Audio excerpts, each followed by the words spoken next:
আচ্ছা, এই বিশাল মহাবিশ্বে আমরা মানুষরাই কি একমাত্র বুদ্ধিমান প্রাণী, নাকি অন্য কোথাও অন্য কোনো জগতে আমাদের মতোই বা আমাদের চেয়েও উন্নত কোনো প্রাণের অস্তিত্ব আছে?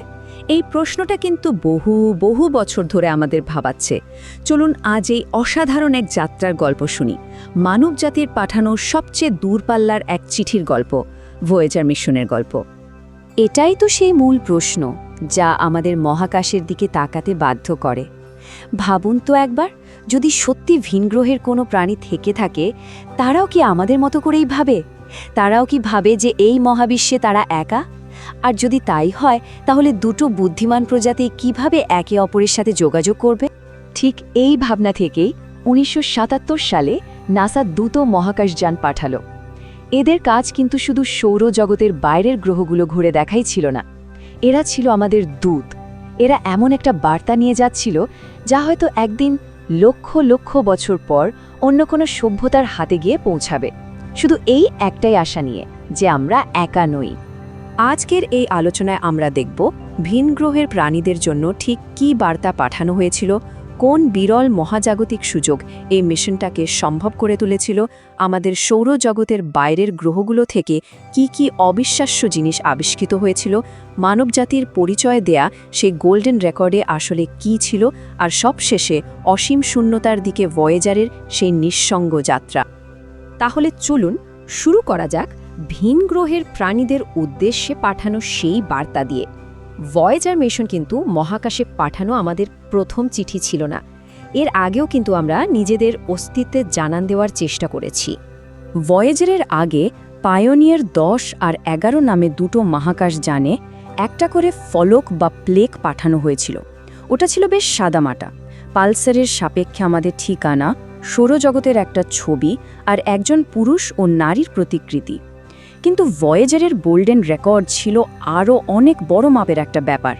ভাবুন, একটা ১২ ইঞ্চির সোনার প্রলেপ দেওয়ার ডিস্ক, যার মধ্যে আছে ১১৫টা ছবি, প্রকৃতির নানা রকম শব্দ, পৃথিবীর বিভিন্ন দেশের গান আর ৫৫টা ভাষায় পাঠানো শুভেচ্ছা বার্তা। কিন্তু প্রশ্ন হলো, ঠিক ১৯৭৭ সালেই কেন এই মিশনটা শুরু হলো? এর উত্তরটা কিন্তু লুকিয়ে আছে আকাশের গ্রহ নক্ষত্রের এক বিরল খেলায়, যা জীবনে একবারই দেখার সুযোগ মেলে। ব্যাপারটা হলো ১৯৭০-এর দশকের শেষের দিকে আমাদের সৌরজগতের যে ৪টে বিশাল গ্রহ আছে, বৃহস্পতি, শনি, ইউরানাস আর নেপচুন, তারা প্রায় একই সরল রেখায় চলে এসেছিল। এই ঘটনাটা প্রতি ১৭৫ বছরে মাত্র একবার ঘটে। আর এই বিশেষ বিন্যাসটাই নাসাকে গ্র্যান্ড ট্যুর মিশনটা করার সুযোগ করে দিয়েছিল। তো এই সুযোগটাকে কাজে লাগানোর জন্য বিজ্ঞানীরা একটা অসাধারণ কৌশল ব্যবহার করেছিলেন। নামটা হলো গ্র্যাভিটি অ্যাসিস্ট। ব্যাপারটা কি জানেন? অনেকটা গুলতি দিয়ে ঢিল ছোড়ার মতো মহাকাশযানটা একটা গ্রহের পাশ দিয়ে যাওয়ার সময় সেই গ্রহের মাধ্যাকর্ষণ শক্তিকে কাজে লাগিয়ে নিজেকে আরও জোরে সামনের দিকে ছুড়ে দেয়। মানে গতিও বাড়ল, দিকও বদলে গেল, কিন্তু জ্বালানি খরচ হলো খুবই কম। আর এই কৌশলটাই ছিল ভয়েজার মিশনের সাফল্যের মূল চাবিকাঠি।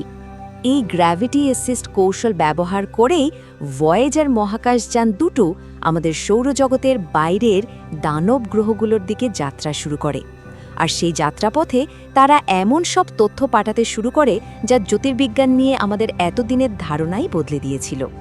যেমন ধরুন, ১৯৭৯ সালে ভয়েজার ১ বৃহস্পতির পাশ দিয়ে উড়ে যাওয়ার সময় গ্রহটার চারপাশে একটা হালকা বলয় দেখতে পায়, যা আগে কেউ জানত না। শুধু তাই না, বৃহস্পতির চাঁদ আয়োতে পৃথিবীর বাইরে প্রথমবারের মতো জীবন্ত আগ্নেয়গিরি খুঁজে পায়। এরপর ১৯৮০-তে শনির কাছে গিয়ে আরও ৩টে নতুন চাঁদ আবিষ্কার করে। আর ভয়েজার ২ তার যাত্রাটা চালিয়ে যায়। ১৯৮৬ সালে ইউরেনাস আর ১৯৮৯ সালে নেপচুনের পাশ দিয়ে উড়ে যায়। আজ পর্যন্ত ওই ভয়েজার ২ একমাত্র যান যা এই দুটো গ্রহের কাছ থেকে ছবি পাঠাতে পেরেছে। একটা মজার ব্যাপার কি জানেন? ভয়েজার মিশন শুরু হওয়ার আগে আমরা ভাবতাম বৃহস্পতির চাঁদ আছে মাত্র ১৩টা, কিন্তু এই মিশনের পর সেই সংখ্যাটা বেড়ে দাঁড়ায় ১৬তে। অবশ্য এখন আমরা জানি বৃহস্পতির চাঁদের সংখ্যা ৯৫টা। মিশনের বৈজ্ঞানিক দিকগুলো তো অসাধারণ ছিলই, কিন্তু এর যে মূল বার্তা সেটাও কিন্তু কম আকর্ষণীয় নয়। চলুন আবার সেই গোল্ডেন রেকর্ডের কথায় ফেরা যাক, মানবজাতির ঠিক কোন পরিচয়টা আমরা মহাবিশ্বের কাছে তুলে ধরতে চেয়েছিলাম?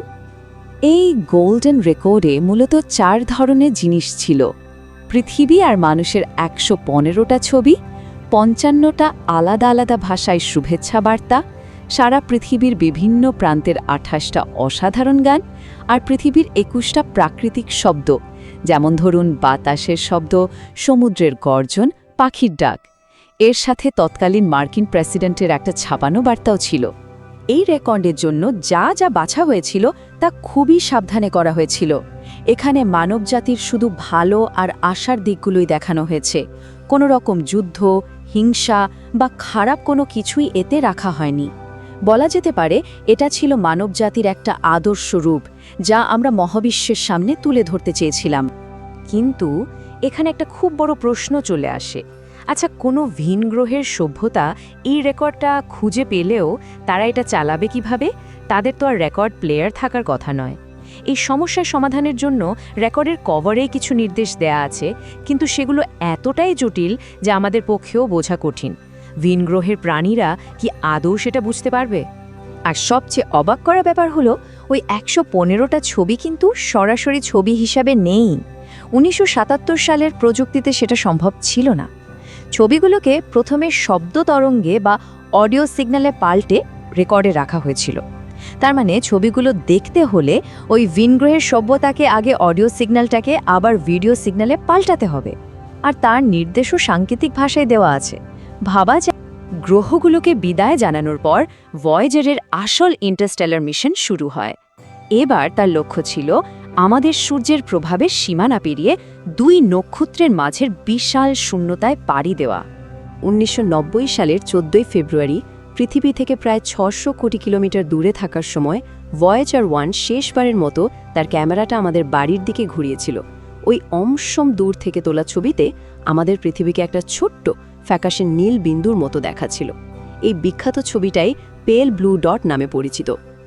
ইন্টারস্টেলার স্পেসে ঢোকার আগে ভয়েজারকে একটা বিশাল বাধা পার হতে হয়েছিল, যার নাম হিলিওস্ফিয়ার। এটা আসলে কি? এটা হলো সূর্যের সৌর বায়ুর তৈরি একটা বিশাল বুদবুদের মতো, যা আমাদের পুরো সৌরজগৎকে বাইরের মহাজাগতিক রশ্মি থেকে বাঁচিয়ে রাখে। 1977-এ যাত্রা শুরুর পর ভয়েজার 1 প্রথমে টার্মিনেশন শক পার করে, যেখানে গিয়ে সূর্যের বাতাস হঠাৎ দুর্বল হয়ে যায়।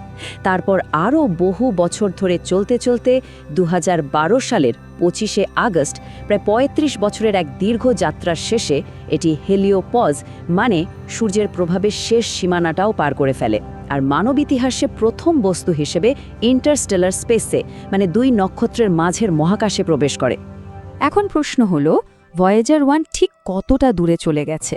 একটা ধারণা দিই। এই মুহূর্তে যানটা পৃথিবী থেকে প্রায় 2470 কোটি কিলোমিটার দূরে। সংখ্যাটা কল্পনা করাও কঠিন, তাই না? আর এটা কিন্তু থেমে নেই। এখনও ঘন্টায় 60,000 কিলোমিটারেরও বেশি গতিতে ছুটে চলেছে অসীমের দিকে। কিন্তু দুঃখের বিষয় হলো, ভয়েজারের সাথে আমাদের এই যোগাযোগ আর বেশি দিন চলবে না। বিজ্ঞানীরা বলছেন এর যে প্লুটোনিয়াম ব্যাটারি আছে তার শক্তি সম্ভবত 2025 সালের মধ্যেই শেষ হয়ে যাবে, আর তারপর পৃথিবীর সাথে এর সম্পর্ক চিরদিনের মতো শেষ হয়ে যাবে। যোগাযোগ বন্ধ হয়ে গেলেও ভয়েজার মহাকাশ যান দুটো হয়তো আরও কোটি কোটি বছর ধরে এভাবেই মহাবিশ্বে ভেসে বেড়াবে, চুপচাপ। কিন্তু আসল প্রশ্নটা হলো, তাদের ভেতরে থাকা সেই সোনালি বার্তা, সেই গোল্ডেন রেকর্ড কি কোনোদিন কারো হাতে পৌঁছাবে? মানবজাতির এই নিঃসঙ্গ চিঠি কি মহাবিশ্বে কোনোদিন কোনো উত্তর খুঁজে পাবে? এই প্রশ্নটা হয়তো আমাদের ভাবনার জন্যই তোলা রইল।